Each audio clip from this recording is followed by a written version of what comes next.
राहुल गांधी अगर स्याही को लेकर आज, और देखिए एक दिन पहले भी नहीं वो बोल रहे हैं, उद्धव ठाकरे ने पहले बोला था। अब रिजल्ट वाले दिन दोपहर होते होते, दिन होते होते, अभी तो दोपहर नहीं हुआ है, चूंकि हम लोग इतने जल्दी आते हैं तो कई बार लगता है 11-12 बजते हुए कि दोपहर हो गया है, लेकिन अभी थोड़ा सा इंतजार करना होगा। आज ही स्याही का बहाना क्या, पहले से ही ग्राउंड तैयार हो रहा है सुरेंद्र जी?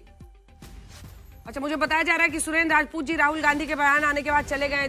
अगर वो सुन रहे होंगे तो जरूर आएंगे उस पर अपनी टिप्पणी बताने के लिए। लेकिन दुबे जी, मतलब खाली बहानेबाजी होगी क्या, ये चुनाव भी लड़ा जाए? नहीं, मैंने पहले कहा कि बीजेपी को हराना है तो बीजेपी से बेहतर बनना होगा। सुबह 4 बजे उठना होगा, रात के 2 बजे तक जनता के बीच में कूदना होगा, मेहनत करना होगा। अब ठीक है, स्याही एक विषय जरूर है, गंभीर विषय कि भाई स्याही नहीं हटनी चाहिए, लेकिन सिर्फ स्याही से ही हम हार गए ये भी नहीं है। बहुत सारे कारण होते हैं हार और जीत के लिए, बहुत सारा विवेचना करनी पड़ती है, चिंतन करना पड़ता है। अब विपक्ष को समय आ गया है कि भैया ये जो आपका इंडिया गठबंधन है, ये जो महाविकास आघाड़ी है, या तो इसको पूरी तरह ताकत से, जैसे जयप्रकाश नारायण जी ने आंदोलन किया था 77 में, या तो ऐसा करो, और या तो इसको भंग करके कुछ अपना दूसरे काम। तो अभी इंडिया गठबंधन है या नहीं है? अभी नजर तो नहीं आ रहा है। कहते हैं चश्मा दूरबीन नाम की चिड़िया उड़ गई। नहीं, दूरबीन से देखना पड़ेगा कि इंडिया गठबंधन कहाँ है। खुद ही बोल रहे हैं, अब क्या बोलना है? क्या करूं? नासिक में बीजेपी और शिंदे गुट में कड़ी टक्कर है, ये दिलचस्प है। देखिए 6 सीटों पर अगर बीजेपी आगे, कुल मिलाकर नासिक हो, संभाजी नगर हो, यहाँ पर तो बीजेपी और शिंदे गुट में ही लड़ाई चल रही है। प्रेम शुक्ला जी, मतलब अब आप लोग ये सोच रहे हैं कि चलो कॉर्पोरेशन का चुनाव है, अलग शिंदे गुट की लड़ाई नहीं है, बीजेपी बनाम शिंदे गुट प्लस अजित पवार, प्लस अजित पवार, शिंदे और अजित पवार साथ में यहाँ और भी डेंजरस, और भी डेंजरस। अलग ही है शुक्ला जी, युति के अतिरिक्त जो दल हैं किस तरह से साफ हो गए ये भी दिखाई दे रहा है कि अब कॉर्पोरेशन में लड़ाई भी हमारे बीच ही है। अब कांग्रेस जो है लड़ने के लिए भी नहीं बची है। बिल्कुल। हाँ शुक्ला जी, ये क्या चल रहा है? बीजेपी बनाम एकनाथ शिंदे और अजित पवार, ये लड़ाई नासिक के भीतर। देखिए ये लड़ाई तो जो है पोस्ट पोल अलायंस में कन्वर्ट हो जाएगा, लेकिन तो जो लड़ाई साथ में आ जाएंगे वापस, गायब हो गए हैं। हाँ निश्चित है भाई, भारतीय जनता पार्टी शिवसेना के बीच में वैचारिक मेल है, हम तो पोस्ट पोल अलायंस कर ही लेंगे, अजित पवार भी हमारे साथ आ जाएंगे। लेकिन विरोधियों का क्या, वो लड़ाई से भी बाहर हो गए हैं। हाँ ठीक है। अब देखिए, पहले आप इनसे बिछड़े, वहां वो सामने लड़ रहे हैं, जनता भी कंफ्यूजन में है। मतलब सोचिए, समझना मुश्किल होता है कौन कौन सी जगहों पर आप साथ लड़ रहे हैं, कहां पर अलग है। लेकिन आपको पता था कॉर्पोरेशन का है, स्पेसिफिक उसी जगह की लड़ाई होगी, लेकिन इससे बहुत अच्छा मैसेज तो खैर जाता नहीं है। लेकिन फिलहाल मुंबई से अभी नंबर्स आगे नहीं बढ़ रहे, उसी का इंतजार है। नागपुर में देखिए 53 सीटों का रुझान है, 41, मतलब वहां पे तो वैसे ही कोई डाउट नहीं है। पुणे में लेकिन अगर बीजेपी प्लस अच्छा करती है और शरद पवार फैमिली का एक साथ आने के बावजूद अच्छा नहीं होता है, तो ये बहुत बड़ा संकेत है। मुंबई में ठाकरे बंधु का साथ आना फिर भी, मतलब अगर नहीं हो रहा है, मराठी मानुष का मुद्दा उठाना, उत्तर भारतीयों को टारगेट करना, जिन जो क्या है वो लुंगी उनकी हमारी बजेगी पुंगी, ये सब क्या लेके आते हैं दुबे जी? हालांकि ये बाला साहब के वक्त का ही एक नारा था, क्या था, 50 साल पुराना। मतलब जरूरत तो नहीं थी, दिल से कहूँ तो अब हो गई, कुछ घटना ऐसे घट गई। अन्नामलाई जी का एक दुर्भाग्यपूर्ण स्टेटमेंट था, उस पर बहते बहते भावनाओं में बह गए, कोई बात नहीं। लेकिन 1-2 कारण नहीं होते कोई भी चुनाव में जीत और हार के। देखिए, मन के जीते जीत है, मन के हारे हार।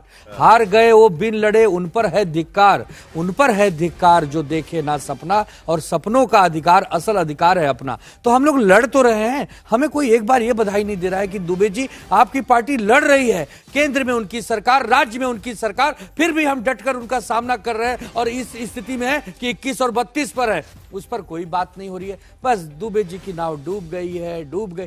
अरे दुबे जी वर्सेस दुबे जी कीजिए, गुलाब चंद दुबे आ गए सामने से, दुबे वर्सेस दुबे। ये देखिए, जितना उत्तर भारतीयों से भागिएगा उतना ही वहां पर मुंबई में आपको वो दिखाई देंगे। गुलाब चंद दुबे जी अब जुड़ गए शिंदे जी की पार्टी की तरफ से। दुबे जी तो कह रहे हैं कि दुबे जी को डूबे डूबे डूबे बोलना बंद कीजिए। आप लोग कह रहे हैं कि मुकाबला तो कर रहे हैं, आप सेंटर में हैं, आप स्टेट में हैं, हर जगह है, फिर भी वो फाइट में है।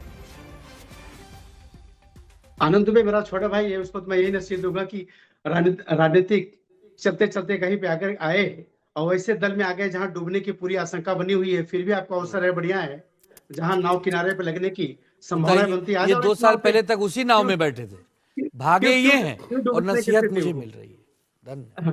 अरे जब बात आएगी तो जब दुबे की बात कहाँ गई? अरे बात उभाटा की बात हो रही है, बात ठाकरे परिवार के डूबने की बात हो रही है। दुबे परिवार की कहाँ बात है? दुबे तो आप हो, हम हैं, हम लोग कहाँ डूबने वाले? अरे इतना ही हो सकता है कि आप अलग किनारे बैठे, हम अलग किनारे बैठे हुए हैं। अंजना जी, सच ये है कि इनको अच्छी तरह पता था ये नाव डूबने वाली है। ये चीज स्वीकार भी करते हैं कि कांग्रेस के सामने साथ में आना इनके लिए ये दुश्मन हो गया और ये एक अभिशाप हो गया इनके जीवन में। और उससे बड़ा अभिशाप इनके जीवन में तब हो गया जब आदरणीय राज ठाकरे साहब से दोनों भाइयों का 20 वर्षों के बाद मिलन हुआ। वो अच्छे संयोग में नहीं हुआ, वो एक अच्छे साइट पे नहीं हुआ, अच्छे योग पे नहीं हुआ, तो ये तो डूबना ही था। और जिन ठाकरे परिवार ने मिल करके जो कुछ बचा कुछ आता खो दिया, कहीं दक्षिण भारतीय की बेइज्जती करते हैं, कभी उत्तर भारतीय की दक्षिण में करते हैं, कभी राजस्थान का करते हैं। अरे किसी राष्ट्र में महाराष्ट्र नाम था तो छत्रपति शिवाजी महाराज की वो प्रणाली। जरा आपको एक बार मैं नतीजे बता देता हूं। अभी फिलहाल जो रुझान आए हुए हैं 56 सीटों के मुंबई के भीतर, उसमें अगर हम देखें तो 32 सीटों पर बीजेपी प्लस यहां पर आगे चल रही है। लेकिन आप दोनों के बीच में डिस्ट्रीब्यूशन देखिए किस तरीके से है। 23 सीटों पर भारतीय जनता पार्टी आगे चल रही है, 9 सीटों पर आपकी पार्टी शिंदे, एकनाथ शिंदे की शिवसेना वहां पर आगे चल रही है। 14 सीटों पर शिवसेना यूबीटी आगे चल रही है, 3 सीटों पर कांग्रेस और एमएनएस 6 सीटों पर यहां पर आगे चल रही है। और अदर्स एक के पाले में अदर्स भी जाते हुए नजर आ रहा है, लेकिन अभी फिलहाल यहां पर हमें दिखाई नहीं दे रहा है। लेकिन 28 सीटों पर 28-16, कभी ऊपर कभी नीचे, फिलहाल मुंबई में यही मामला चल रहा है। लेकिन अब 1 घंटे के बाद जब हम देख रहे हैं, खबर आ रही है मुंबई में AIMIM leading on 2 seats in Mumbai, यानी वार्ड 145 और चीता कैंप 2 जगहों पर ओवैसी की पार्टी भी लीड कर रही है। कह रहे थे वहां पे कि हिजाब वाली को मेयर बनाएंगे, हिजाब वाली बेटी को। देखिए उसका तो लगता है कि रंग आ रहा है। अगर तो बीजेपी की बी टीम है ना MIM, वो एक नया न्यूयॉर्क में कोई ममदानी बना है ना, तो उसको लेकर ये वारिस पठान और ये इम्तियाज जलील खूब बातें कर रहे थे। इन लोगों को नया ममदानी लाना था न्यूयॉर्क में। तो ये सब सारी चीजें बीजेपी की रचाई हुई सारी गुत्थी हैं, उनका ही शतरंज है, उन्हीं के सब प्यादे हैं। तो उनको ज्यादा गंभीरता से हम लोग कभी न तब लिए थे न अब लेंगे। खैर बीजेपी अब बढ़त बनाए हुए है, तो इसके लिए बीजेपी जो कह रही है वही सही, और न खाता न बही। तो उस पर क्या कहें अंजना जी, आप बताइए। कुल मिलाकर अभी बीएमसी के नतीजे हमको यहां पर साफ नजर आ रहे हैं। बीएमसी धीरे धीरे उनकी ये चित्र साफ होते हुए नजर आ रहा है। एक बात साफ नजर आती है कि फिलहाल भारतीय जनता पार्टी वहां पर बढ़त बनाए हुए है, और भारतीय जनता पार्टी और एकनाथ शिंदे साथ में मिलकर यहां पर साफ हम देख सकते हैं कि दोनों मिलकर। खबर मुंबई से आ रही है, एक बार आपको बता दें। साउथ मुंबई में पहले आंकड़े आए हैं, जिसमें वार्ड नंबर 214 में बीजेपी के अजय पाटिल आगे चल रहे हैं, महेश गवली उसके बाद जिनको 528 वोट है। अजय पाटिल को बहुत बड़ा एज है, लगभग 2519 वोट उनके पास, मतलब 2519 वोट है अजय पाटिल के पास बीजेपी की तरफ से। मुकेश भालेराव को 435 है। तो वार्ड 215 में अगर आप देख लीजिए तो वहां पर भी संतोष ढाले बीजेपी के आगे हैं, 2224 वोट उनके पास है। भावना कोहली जो वहां पर है 751 वोट, और नोटा को भी 96 वोट वहां पर पड़े हैं। राज ठाकरे की जो एमएनएस है वो 2 सीटों पर कल्याण डोंबिवली में आगे चल रही है, और 145 नंबर वार्ड और चीता कैंप दोनों जगहों पर ओवैसी की पार्टी आगे चल रही है। अगर आप नवी मुंबई को देखें तो 15 सीट शिवसेना, 12 सीटों पर आगे चल रही है जो शिंदे साहब की पार्टी है। भाजपा 15 सीटों पर आगे चल रही है। तो अब जैसे जैसे डिटेल्स आ रहे हैं हम आपको बता रहे हैं, लेकिन यहां पर देखिए मुंबई में फिर से मामला पूरी तरह से पलट गया। 28 सीटों पर अगर शिंदे और देवेंद्र फडणवीस और शिंदे आगे हैं, तो 15 सीटों पर ठाकरे बंधु और शरद पवार कांग्रेस 2 सीटों पर इस वक्त आगे चल रही है। जबकि नागपुर के भीतर भारतीय जनता पार्टी ने क्लियर बढ़त वहां पर बना ली है। 41 सीटों पर बीजेपी वहां पर आगे चल रही है, नंबर 2 पर वहां पर कांग्रेस नजर आती है। पुणे में 52 सीटों पर बीजेपी आगे चल रही है, यानी कुल मिलाकर बीजेपी डिसिसिव एक तरीके से बढ़त उनकी बनती हुई वहां पर नजर आ रही है। 18 सीटों पर अजीत पवार और शरद पवार साथ में वो नजर आ रहे हैं, और शिवसेना एकनाथ शिंदे की 4 सीटों पर वहां पर आगे चल रही है। नागपुर हो, पुणे हो, साफ क्लियर है बीजेपी को हर जगह पर। ठाणे में भी आप देखें 15 सीटों पर बीजेपी प्लस आगे है।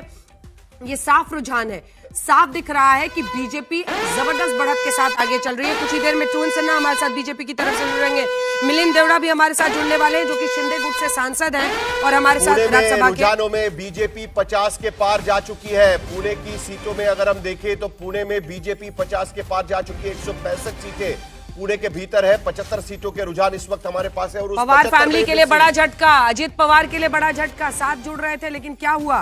लेकिन उन 75 सीटों के रुझानों में भी 50 सीटों से ज्यादा यानी 52 सीटों पर वहां पर भारतीय जनता पार्टी आगे। पुणे के रुझानों में बीजेपी की हाफ सेंचुरी पूरी हो चुकी है, लेकिन मुंबई में अभी भी क्लियर बढ़त जो है बीजेपी के पास, लेकिन लड़ाई वहां पर अभी भी तेज चल रही है।